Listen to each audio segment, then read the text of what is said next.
ಏನಪ್ಪ ನೀನು ಮಗನ ಹತ್ರ ಕ್ಷಮೆ ಕೇಳ್ತೀನಿ ಅಂತ ಬಂದುಬಿಟ್ಟು ಇಲ್ಲಿ ಮೂರನೇ ಮನುಷ್ಯನ ಥರ ನಿಂತು ಬಿಟ್ಟಿದೀಯ.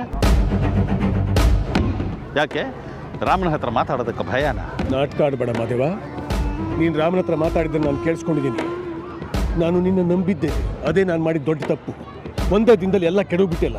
ಒಂದೇ ದಿನದಲ್ಲಿ ಅಲ್ಲ, ಇದು ನನ್ನ ತಂಗಿ ಸತ್ತ ದಿವಸದಿಂದ ಆಗ್ತಿರೋ ಸೇಡು. ಮಾದೇವ, ನಿನ್ನ ಉದ್ದೇಶ ಏನು ಅಂತ ನನಗೆ ಚೆನ್ನಾಗಿ ಗೊತ್ತಿದೆ.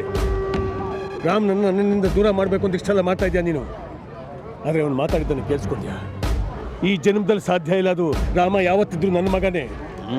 ನೀನು ಕೇಳಿಸ್ಕೊಂಡಿಲ್ಲ. ನೀನು ಮಾಡಿದ್ದು ನಿಜ ಅಂತ ಅವನಿಗೇನಾದರೂ ಗೊತ್ತಾದರೆ ಅವನು ಮೊದಲು ಕೊಲ್ಲೋದು ನಿನ್ನನ್ನು. ಯಾಕಪ್ಪಣ್ಣ ಭಯ ಆಗ್ತಾ ಇದೆಯಾ? ಆಗಬೇಕಾದ್ದೆ. ಎಷ್ಟು ವರ್ಷ ಅವನನ್ನು ಸಾಕಿರೋ ಪಾಪಕ್ಕೆ ಭಯ ಆಗಬೇಕಂತೆ.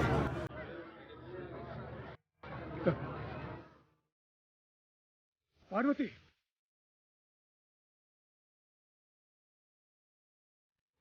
ಪಾರ್ವತಿ,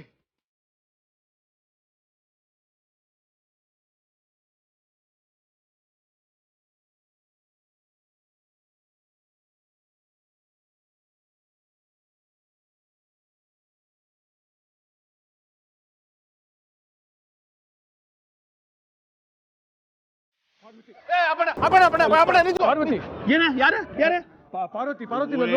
ಅಪ್ಪಣ ಹುಚ್ಚುಚ್ಚಾಗಿ ಮಾತಾಡಬೇಡ ಕಣ. ಯಾರ್ಯಾರನ್ನು ನೋಡಿ ಪಾರ್ವತಿ ಅಂತೆಲ್ಲ ಅನ್ಕೋಬೇಡ. ಇಲ್ಲ ಪಾರ್ವತಿ ನೋಡಿದೆ ನಾನು. ಜನರ ಮಧ್ಯೆ ಇಲ್ಲ ಅಪ್ಪಣ, ನಿನಗೆ ತಲೆ ಕೆಟ್ಟೋಗ್ಬಿಟ್ಟಿದೆ. ನೋಡ್ರಲ್ಲ ನಮ್ಮ ಅಪ್ಪನಿಗೆ ತಲೆ ಕೆಟ್ಟೋಯ್ತು. ಅವಳ ಬಗ್ಗೆ ಯೋಚನೆ ಮಾಡಿ ಮಾಡಿ ಮಾಡಿ ಅಪ್ಪಣ್ಣ ಹುಚ್ಚನೇ ಆಗೋಗ್ಬಿಟ್ಟವನೆ. ಪಾರ್ವತಿ ಮಗನು ಮನೆ ಬಿಟ್ಟು ಹೋದ, ಇನ್ಯಾರು ತನ್ನ ಜೊತೆಗಿಲ್ಲ ಅಂದ್ಬಿಟ್ಟು ತಲೆ ಕೆಡಿಸ್ಕೊಂಡು ಹುಚ್ಚನೇ ಆಗೋಗ್ಬಿಟ್ಟವನೆ. ಪಾರ್ವತಿ ನೋಡಿದೆ. ನೋಡಿದ್ಯಾ ಪಾರ್ವತಿ? ನೋಡಿದ್ಯಾ? ಇಲ್ಲ ಎಲ್ಲಿ ತೋರ್ಸಪ್ಪ ಎಲ್ಲ ಅಲ್ಲ ಅಲ್ಲ. ಅಪ್ಪಣ್ಣ ನಿನ್ನ ಭ್ರಮೆ ಹೆಚ್ಚಾಗೋಯ್ತು. ಹಿಂಗೆ ಆದ್ರೆ ನಿನ್ನ ಸೀದಾ ಕರ್ಕೊಂಡೋಗಿ ಆಸ್ಪತ್ರೆಗೆ ಸೇರಿಸ್ಬೇಕಾಯ್ತದೆ. ಇಲ್ಲ ನಾನು ನೋಡಿದೆ.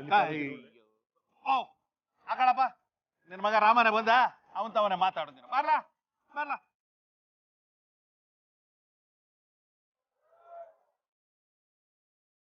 ಸಾಬ್ರೆ, ನೀರ್ಗೀರ್ ಕುಡಿಸಿ ಅವನಿಗೆ. ಏನಾಯ್ತು ಸಾಬ್ರೆ? ನೀರ್ ತತ್ತಾರ. ಬೇಡ ಬನ್ನಿ ಬರ್ರಿ ಸಾಬ್ರೆ, ಬರ್ರಿ.